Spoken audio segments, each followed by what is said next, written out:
Hello, I'm Will, and this is my science fair project. So the goal of this project was to build a homemade radon detector and use it to test radon levels at different houses underground, in their basements versus at ground level. And so I got the design of the projects of the detectors from Science Buddies, but I made a few alterations myself. So my hypothesis was that I was going to find that there was more radon in the basements than at ground level because radon decays from uranium in many forms, and uranium can be found in the dirt and stuff. So I thought that if you're closer to it underground in the basement, then it's going to be everywhere. So I won't really bore you with the materials and procedures list, so I'll just go straight to the detector. Let me get this out real quick.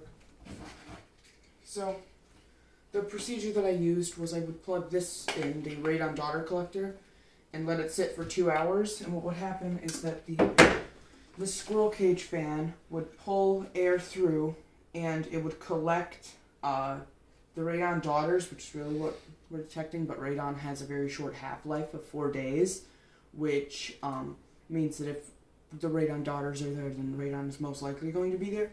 So the radon daughters will collect on this cloth for 2 hours, and then, after the 2 hours is up, I will take this digital multimeter, put this in here, and this one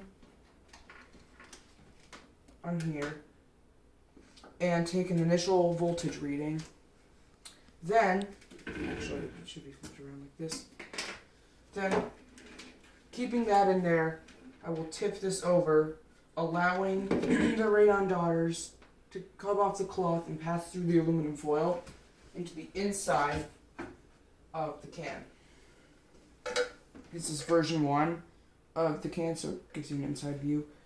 So the radon daughters then ionize the air within the can and sort of create a little invisible spark in between the outside of the can and this lead in the middle, and that is picked up by the multimeter.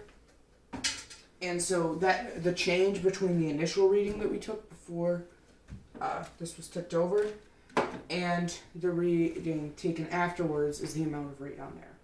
So I did this at 4 different houses in the basements and ground levels of each of the houses, and I found that my hypothesis was correct and that there was more radon underground than at ground level.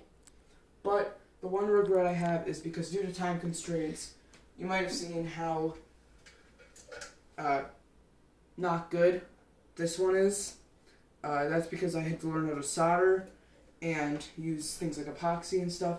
It was a lot more difficult than I expected, and so that took more time than I expected, so I couldn't get a professional kit to calibrate the project correctly.